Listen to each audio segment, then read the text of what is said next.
Ancient legends tell of abandoned children reared in the wild by wolves, apes, or other beasts.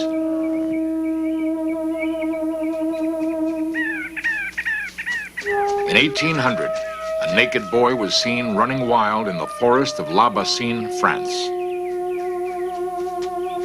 His background, unknown. Abandoned as an infant, he had somehow managed to survive. Could such a child be civilized?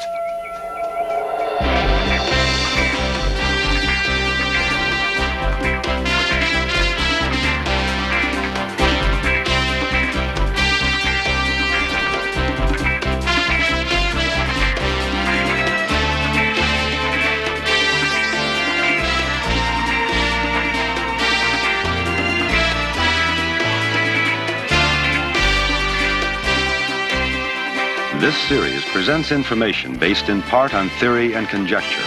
The producer's purpose is to suggest some possible explanations, but not necessarily the only ones, to the mysteries we will examine.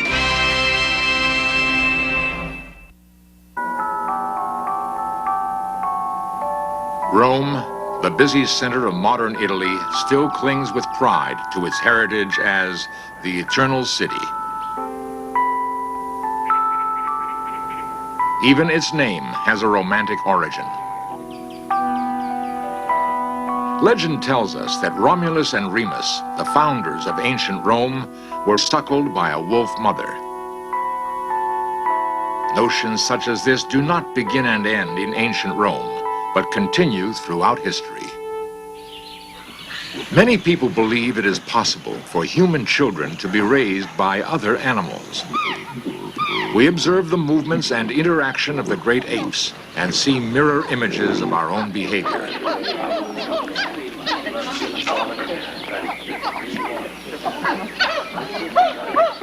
They seem so human that they give rise to fancies such as Tarzan of the Apes and Mowgli the Jungle Boy.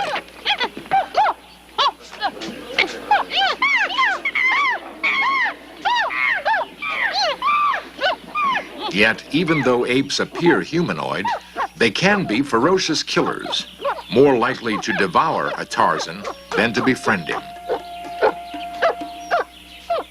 Many biologists believe these animals would certainly not raise a helpless infant. How much truth is there to stories of wild children, and how close is the Hollywood image to reality?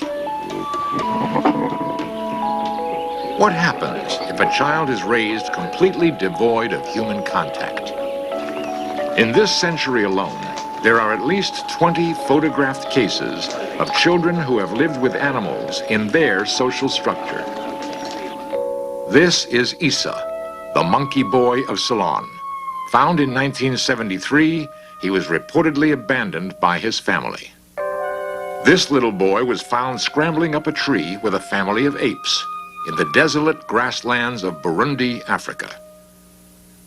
In Syria, this boy was captured running with gazelles.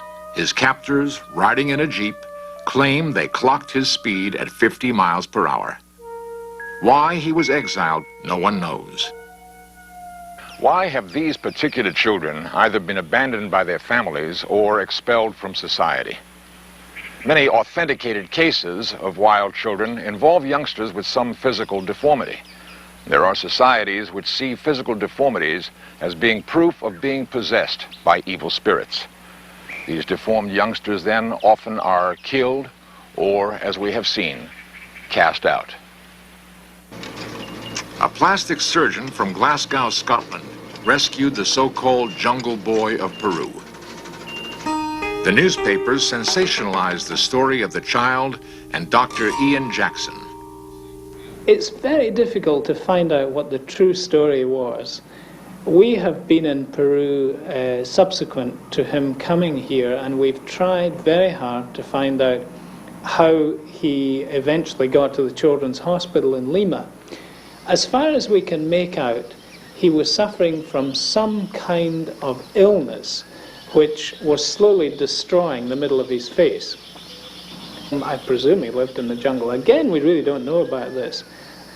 He was taken to a mission hospital or a mission camp, and the missionary said that they couldn't do anything for him. Dr. Jackson adopted the boy and brought him to Scotland, where with a program of surgery, he is gradually rebuilding the boy's face and helping the boy adapt to his new life. Shamdev, an Indian boy who growls, is believed to have been brought up by a pack of wolves. In India, there is a long tradition of wolf children. These photographs were taken in the 1920s by the Reverend Singh. He claimed that these two girls, Amala and Kamala, had been kept alive by wolves. However, the most famous wild child of all is the wild boy of Aveyron. In the year 1800, the people of La Bassine, France, caught glimpses of a naked boy living wild in the forest. He looked about 10 years old, but nobody knew anything about his past. Where had he come from? Had he been abandoned? How had he managed to survive? Sometimes he would come close to the village to steal potatoes from the fields. He seemed as unaffected by the cold of winter as by the heat of summer. Captured, he was placed in the care of the National Institute for the Deaf and Dumb in Paris. For much of the time, the wild boy seemed totally apathetic, but occasionally there were strange outbursts of emotion.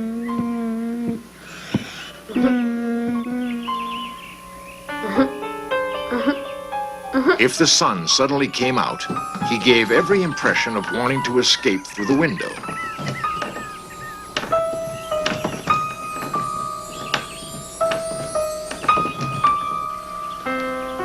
Parisians had expected him to be the epitome of their concept of the noble savage, much like our modern-day Tarzan. The reality was disillusioning.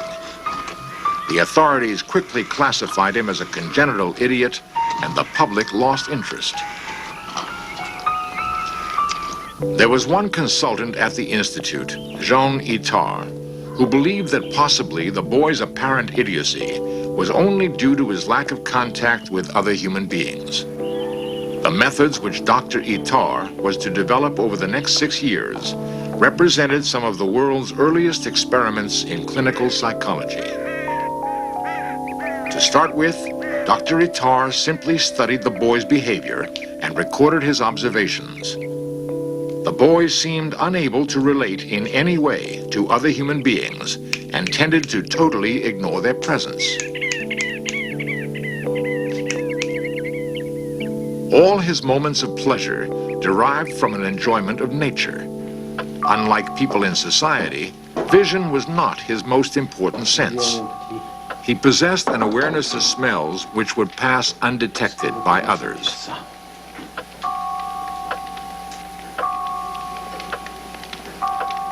He appeared to make no distinction between pleasant smells and foul ones.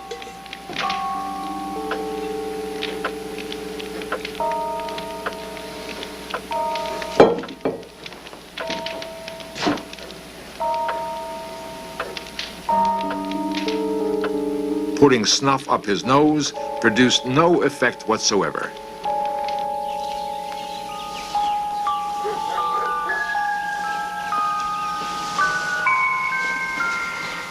He was unable to recognize his own reflection. Nor could he differentiate between a picture and the real object.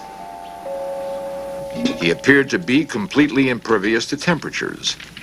He would put his hand in boiling water to grasp a potato without apparently feeling the scalding heat.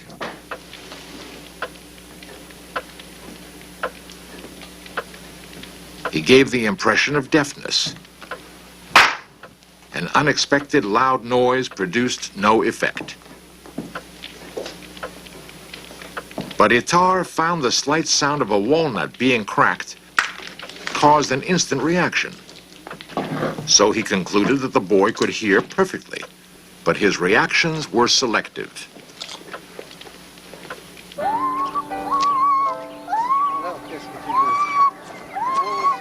Long months of patient care went by, and slowly a change began to take place. The boy became cleaner and tidier, learning to dress himself. For the first time in his life, he learned to play, and although he could not speak, he now had a motive for wanting to make himself understood. At this late stage in his life, he was beginning the childhood which the severity of his existence in the wild had denied him. He was discovering his imagination.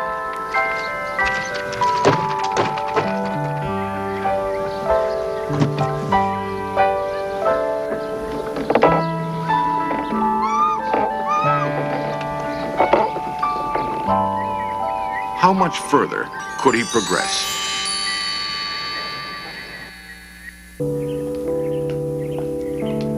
At the Institute for the Deaf and Dumb, Dr. Itar and his wild child pupil forged ahead. The doctor's work and the child's learning progressed more quickly now. They had the additional influence of the boy's governess, Madame Guérin. Est-ce que Monsieur Petit viendra le voir cet après-midi? Ah, je crois pas, Madame Guérin. Through his actions, the boy gained the ability to express himself with increasing clarity, but speech eluded him. Il me regarde. Oh! Dr. Itar noticed that one sound, O, always attracted the boy's attention. So Dr. Itar gave him a name which included this sound. Victor? Voilà, il a un nom. From now on, he was called Victor. Anxious for Victor to speak, the doctor decided to concentrate on eau, the French word for water. Perhaps Victor could say eau as easily as he recognized the sound. Oh! Oh! Oh! Oh. Oh! Oh! Oh! Oh. Oh! Oh! Oh! Oh! Oh! Oh. Oh! Oh! Oh! Oh!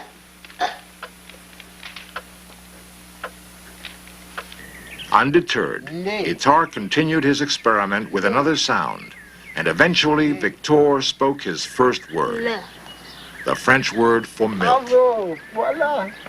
Bien fait! Next, Itar set about teaching Victor to recognize symbols, first by matching objects to drawings,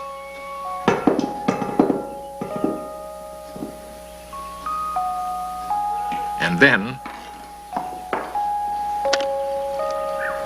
shapes to shapes. The doctor's goal? To develop Victor's memory of a sequence of shapes, which in time would be replaced with letters. The letters then formed into words.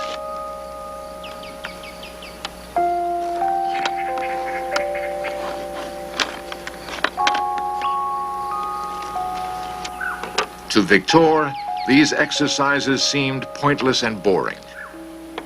He could not appreciate the goals Dr. Itar had set, and now the learning had ceased to be fun.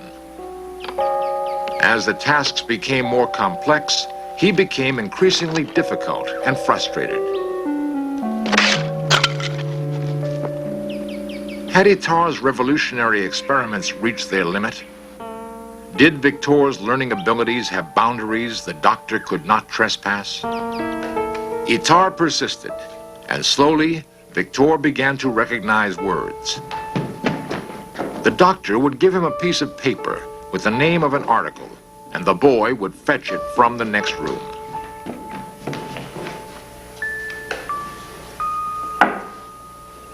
Dr. Itar then took the experiment one stage further.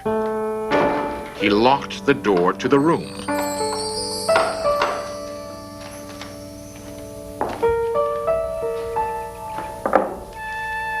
What would Victor do when asked to find an item?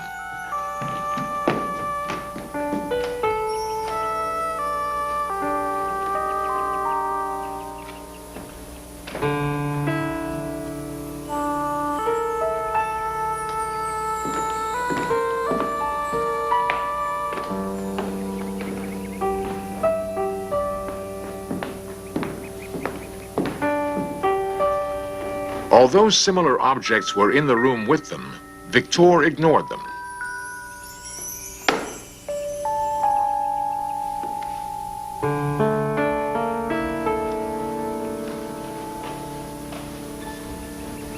Itard suddenly realized that knife, box, and book meant only those particular items they habitually used in their experiments.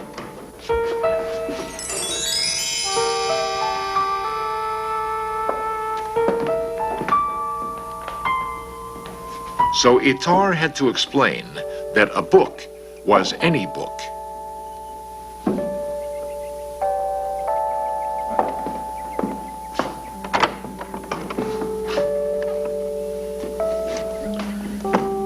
Voilà. Livre. Livre. Donnez-moi la main. Voilà. Gradually, Victor's vocabulary increased to include the use of adjectives. Grand livre. Petit livre. Grand livre. And finally, the ultimate achievement, writing.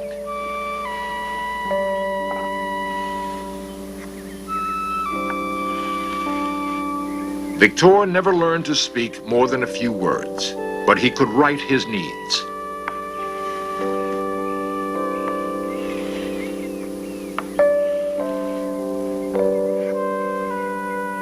After 6 years of study with Dr. Itard, he moved out of the Institute to live a long and reasonably normal life in the care of his governess. Dr. Itard had kept his journals faithfully throughout his association with Victor.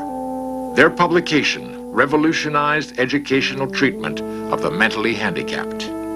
As for the wild boy of Aveyron, certainly he could no longer be classed as an idiot or a savage. We have always been fascinated by creatures that lurk within our imaginations. Fantastic creatures which are half man, half beast.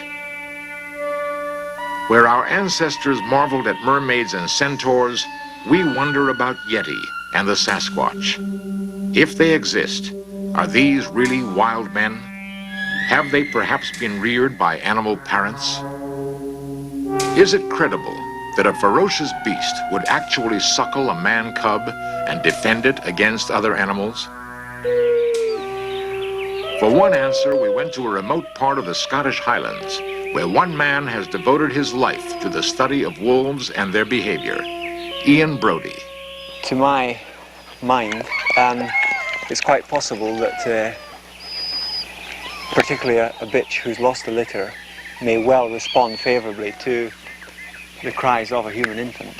And that's not necessarily conclusive that she would do so, but it does suggest it's possible. It is man's oldest friend after all. It's also our oldest enemy. So we brought it into the house. It's quite likely a reverse adoption could take place. The same way that a human baby cries and the mother then feeds it at her breast. Well, if the child cries and the wolf is prepared to allow it to suckle, then the cry is satisfied. No more cry, no more problems. So the wolf, I think man and wolf, being two social animals, get on very well together. I think this is highly unlikely, and the reason I say this is that the human infant is the poorest of all survivors. Therefore, if a child is abandoned as an infant, there is no doubt that that child will probably die or be killed by predators, particularly in a wild area of country. And I think what happens, if a child is going to survive, then he probably is older, he finds some way of surviving for himself. And because of that, he naturally becomes wild. He's got to steal. He's got to kill if necessary. He's got to keep himself warm. he's got to hide away from other wild animals. And so it's simply a striving for survival that will condition his behavior. But I really can't imagine that these children have been brought up by animals. In Search Of has investigated isolated societies where survival is not taught, but must be learned by trial and error.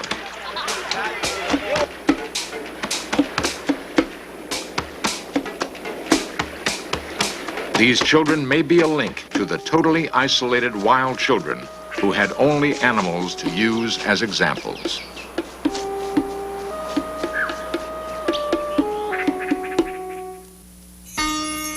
Perhaps the closest modern counterpart to wild children is a California girl, Jeannie, who was discovered in 1970. Her story is recreated here for In Search Of. She had been kept in a small room, tied to a potty chair, from the age of 20 months until she was nearly 14 years old. Her parents were charged with child abuse. Her father later committed suicide. Her mother was sentenced to prison. Since her release, Jeannie has begun learning basic skills, but progress is slow. Apparently, there is a time in our lives for learning such skills. If that period is missed, the full mastery of those skills may be lost forever.